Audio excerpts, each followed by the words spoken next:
ان کا لڑکھڑا جانا اوروں کے ثابت قدم رہنے سے بہتر۔ اب آگے تو نہیں فرمایا، میں کہتا ہوں کہ ان کا سونا اوروں کے جاگنے سے بہتر، کیونکہ وہ سونا ترک فرائض میں تو نہیں تھا نا، ترک فرائض میں تو نہیں تھا۔ بنیادی چیز جو حضرت مجدد صاحب رحمۃ اللہ تعالی علیہ سمجھانا چاہتے ہیں وہ یہ کہ آگے پھر فرماتے ہیں لما ان ایمان ہؤلاء الکبراء صار بالصحبۃ شہودیا برؤیت الرسول صلی اللہ علیہ وسلم۔ اس کی وجہ صرف یہ ہے کہ ان عظیم لوگوں کا اور بڑے لوگوں کا ایمان شہودی تھا، حضور علیہ السلام کا مکھڑا تک تک کر، چہرہ رسول کو دیکھ کر، دیدار مصطفیٰ صلی اللہ علیہ وسلم کے باعث ان کا ایمان درجہ شہود پر پہنچ گیا تھا۔ یعنی وہ چیز جو ہماری جس امت نے نہیں دیکھا اس کے لیے حضور علیہ السلام نے الگ فضیلت مقرر فرمائی، مگر جو چیز ہم سن کر مانتے ہیں وہ اس چیز کو دیکھا کرتے تھے۔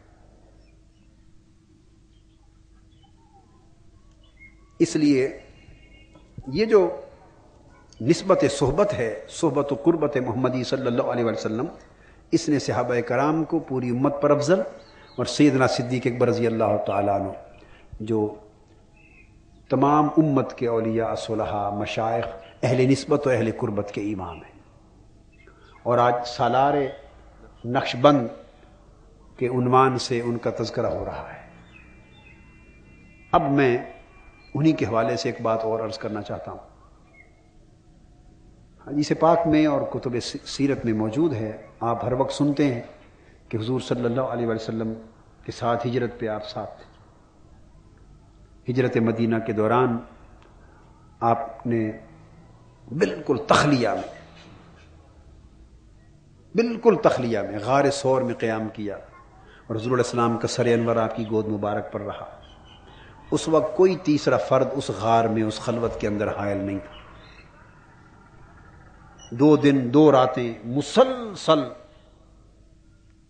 حضور علیہ السلام کو تکتے رہے، اور حضور صلی اللہ علیہ وسلم نے ان 2 دنوں میں اور 2 راتوں میں جس وقت بھی جس کو دیکھنا چاہا تو دیکھنے تکنے کے لیے ظاہراً سیدنا صدیق اکبر ہی سامنے ہوتے، تو تسلسل کے ساتھ وہ حضور ان کو صلی اللہ علیہ وسلم ان کو دیکھتے رہے، وہ حضور علیہ السلام پر اپنی نگاہیں گاڑ کر تکتے رہے، اور اتنی قربت اور قربت کے اندر خلوت اور تخلیہ فی القربت اور تخلیہ فی الصحبت 2 دن اور 2 راتوں کا میسر رہا کہ جو اس طرح کی قربت اور اتنے طویل وقت کے لیے صحبت اور خلوت حضور علیہ السلام کے صحابہ کرام میں کسی کو کبھی بھی زندگی پر میسر نہ آئی۔ یہ جو ایک غار ثور کا قیام تھا، صرف غار ثور کا جو قیام تھا، وہ ساری عمر مبارک کی باقیوں کو عطا کی ہوئی صحبتوں سے نمبر لے گئے، فوقیت پا گئے۔ اب اس کا نتیجہ کیا ہوا؟ نتیجہ یہ ہے، صحیح بخاری میں حدیث آتی ہے کہ حضور صلی اللہ علیہ وآلہ وسلم جب مدینہ پہنچے تو قباء کی بستی میں قیام فرمایا۔ بستی والوں کو پتہ چلا کہ حضور علیہ السلام تشریف لے آئے، تو استقبال کے لیے بچے بھی آ گئے، بوڑھے بھی آ گئے، جوان بھی آ گئے، جلوس نکلے، نعرے لگے، استقبال ہوا، اور دوڑ کے ہجوم حضور علیہ السلام کے دیدار پاک کے لیے آیا۔ اب بخاری شریف میں یہ ہے اور کتب حدیث میں بھی ہے، تو لوگوں کو کچھ جنہوں نے نہیں دیکھا تھا یا دیکھا تھا مغالطہ لگ رہا تھا، تو کوئی حضور علیہ السلام کے دست مبارک آ کے چومتا، کوئی سیدنا صدیق اکبر رضی اللہ تعالیٰ عنہ کے چومتا۔ آپ نے محسوس کیا تو سیدنا صدیق اکبر رضی اللہ تعالیٰ عنہ اپنی چادر حضور علیہ السلام کے سر انور پر تان کر کھڑے ہو گئے، چادر تان کر کھڑے ہو گئے۔ لوگوں کو پتہ چل گیا کہ یہ چادر تان کر کھڑے ہیں، یہی خادم ہیں اور غلام ہیں، اور یہ جو نیچے تشریف فرما ہیں یہی آقا اور مخدوم ہیں صلی اللہ علیہ وسلم۔ تو پھر ہر کوئی حضور علیہ السلام کے دست مبارک چومتا رہا۔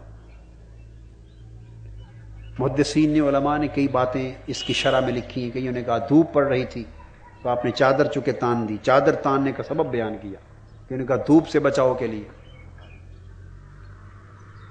یہ بخاری شریف میں آ گیا سارا۔ اب اس پر میں ابا جی قبلہ رحمۃ اللہ علیہ جب مجھے پڑھا رہے تھے تو اس مقام پر جو شرح انہوں نے کی وہ میں آپ کو بتانا چاہتا ہوں۔ حضرت قبلہ والد صاحب رحمۃ اللہ علیہ نے اس حدیث کی جو شرح مجھے کی پڑھاتے ہوئے میں آپ کو وہ بتا رہا ہوں۔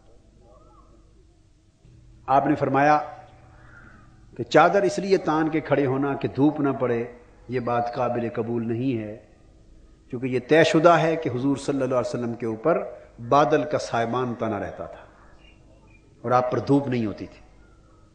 بادل کا سائبان رہتا تھا اور دھوپ نہیں ہوتی تھی حضور صلی اللہ علیہ وسلم کو۔ یہ سبب نہیں ہو سکتا۔ اب اس کے بعد پھر سبب کیا ہوا؟ واقعہ تو موجود ہے، چادر بھی تانی، کھڑے بھی ہوئے، واقعہ موجود ہے۔ تو ابا جی قبلہ رحمۃ اللہ علیہ نے مجھ سے فرمایا کہ اس کا سبب کیا ہے؟ سبب یہ ہے کہ لوگوں کو ایک مغالطہ ہو رہا تھا۔ اب وہ سارے ایسے لوگ تو نہیں تھے کہ انہوں نے دیکھا بھی نہیں تھا۔ 72 سے 82 تک آدمی تو اس سے 1 سال پہلے مینا کے میدان میں بیعت کر کے آئے تھے۔ پھر حضور صلی اللہ علیہ وسلم کی ایک اپنی شان و شوکت، ایک اپنا جلوہ، ایک اپنا نور تاباں وہ، اور سیدنا صدیق اکبر رضی اللہ تعالیٰ عنہ، یہ صحابہ کرام کا ایک اپنا حال۔ یہ اشتباہ کیوں ہوا؟ یعنی 2 سوال ہیں۔ ایک تو سارے ایسے بھی نہیں تھے جنہوں نے دیکھا نہیں تھا، وہ تو دیکھنے والے بھی تو کثیر تعداد میں موجود تھے، اور سب سے پہلے تو مجلس میں وہی بیٹھے تھے جنہوں نے حضور علیہ السلام کو دیکھا تھا، زیارت کی تھی، اور انہی کی دعوت پر آ کر تشریف لائے تھے صلی اللہ علیہ وسلم، تشریف لائے تھے۔ وہ مغالطے کی کوئی بات نہ تھی، اور پھر وہ آنے والوں کو جنہوں نے نہیں دیکھا تھا، پہلی بار آ رہے تھے، ان کو بتا بھی دیتے تھے، میزبان جو تھے۔ اور ثانیاً یہ کہ کوئی نبی بتائے تو صحابہ کرام کی جھرمٹ میں جب حضور علیہ السلام تشریف رکھتے تھے تو یہ تو 14ویں رات کے چاند کی طرح ستاروں میں ہمیشہ نمایاں نظر آتے تھے، جیسے ستاروں کے جھرمٹ میں 14ویں رات کا چاند چمکتا ہے۔ اس اشتباہ کی وجہ سمجھ میں نہیں آتی کہ جنہوں نے نبی دیکھا ہو، باوجود اس کے ان کو کیوں سمجھ نہ آئے کہ آقا کون ہے اور غلام کون ہے، خادم کون ہے، مخدوم کون ہے۔ یہ اشتباہ کیوں واقع ہوا؟ یہ مغالطہ کیوں لگا؟ فرمایا کہ چادر تو اس لیے تان کے کھڑے ہوئے کہ لوگوں کو پتہ چل جائے کہ حضور صلی اللہ علیہ وسلم یہ ہیں، اور میں تو حضور کا خادم اور حضور کا غلام ہوں، حضور کے ساتھ، یہ پتہ چل جائے۔ مگر یہاں سوال پیدا ہوتا ہے کہ یہ اشتباہ واقع کیوں ہوا؟ ضرورت کیوں پیش آئی لوگوں کو بتانے کی کہ یہ آقا ہیں اور میں خادم ہوں؟ اس لیے کہ لوگ بھول کر ادھر دونوں کو مصافحہ اور دونوں کے دستبوسی کے لیے آ رہے تھے۔ تو اشتباہ تو واقع ہوا، اس کا بھی انکار نہیں کر سکتے۔ تو سوال یہ ہے کہ یہ واقع کیوں ہوا؟ وہ تو 14ویں رات کے چاند کی طرح حضور کا مکھڑا نمایاں تھا، مماثلت نہیں تھی، پھر کیوں مغالطہ لگا؟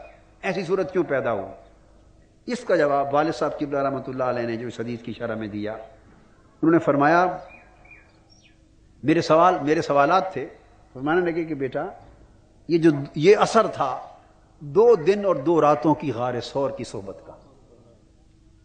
2 دن اور 2 راتیں جو وہاں صحبت رہی اور تسلسل کے ساتھ صحبت رہی اور بغیر انقطاع کے صحبت رہی اور زیارت رہی اور توجہ رہی، وہ توجہ اتحادی میں بدل گئی۔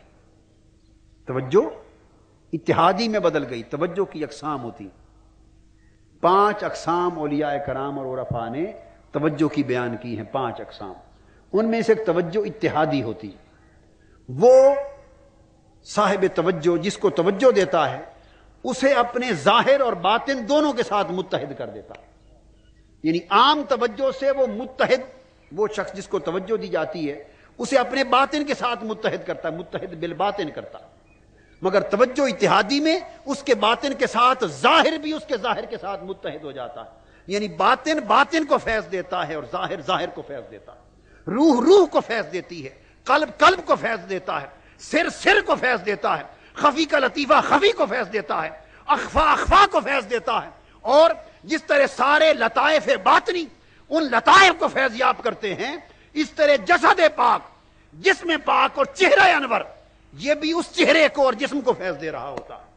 اور جیسے روح فیض دے کر اس کی روح کو اپنے حال سے بدل کر اس کے حال کی طرف اور قریب تر لے آتی ہے، اور قلب اس کو اپنے حال سے ہٹا کر اپنے قلب کے حال کے قریب تر لے آتا ہے، اس طرح فیض ظاہر میں چہرے کی شکل و صورت اسے اپنی شکل کے حال سے ہٹا کر اپنے قریب تر لے آتی ہے۔ اور اتنی قربت پیدا ہوتی ہے ظاہر و باطن میں کہ اگر کوئی صاحب نظر نہ ہو، عام نگاہ رکھنے والا ہو، تو اس اتحاد اور قربت کی وجہ سے اسے مغالطہ لگ جاتا ہے کہ فیض دینے والا کون ہے اور لینے والا کون۔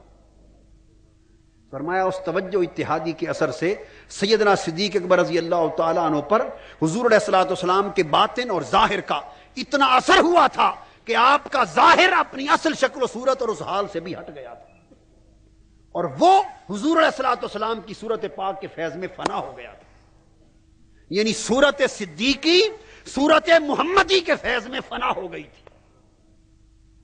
اور آپ کا چہرہ انور چہرہ مصطفیٰ صلی اللہ علیہ وسلم کی توجہ کے فیض میں فنا ہو گیا تھا، اور اتنی قربت اور اتنی نسبت پختہ ہو گئی تھی کہ عام نظر رکھنے والے لوگوں کو امتیاز نظر میں آ رہا تھا۔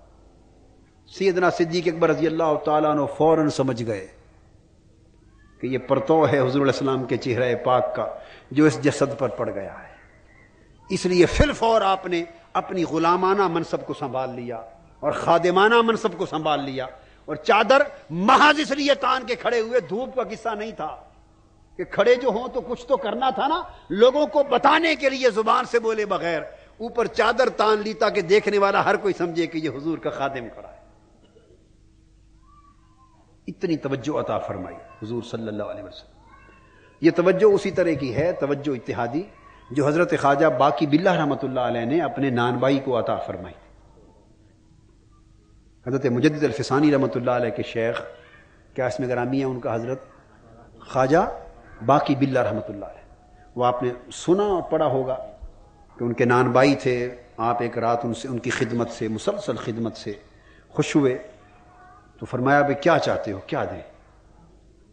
تو وہ نان بھائی تھا، سادہ طبیعت سادہ مزاج کا آدمی تھا۔ ہمیں ہمارا ایک دوست ملنے والا تھا اوائل زمانے میں، وہ ہمارے ساتھ رات، یعنی بچپن کی، میں لڑکپن کی بات بتا رہا ہوں، تو شب بیداریاں کیا کرتا تھا وہ ہمارے ساتھ ہمارے حلقے میں، تو رمضان کی راتوں میں جاگنا، شعبان میں جاگنا، رجب میں جاگنا، راتوں کو شب بیداریاں کرنا۔ ایک رات میں نے ان سے پوچھا تو صوفی صاحب اگر آپ کو ساتھ مل جائے وہ لیلۃ القدر کی تو کیا مانگیں گے؟ تو کہتے جی میں تو ایک کوئی چیز منگنی ہے، میں مولا میں وہ گھڑی مل جائے ایسے، میں کہنا میں نے غوث بنا دے۔ وہ کہتا ہے مجھے غوث بنا دے، چھوٹی موٹی چیز منگنی ہی نہیں۔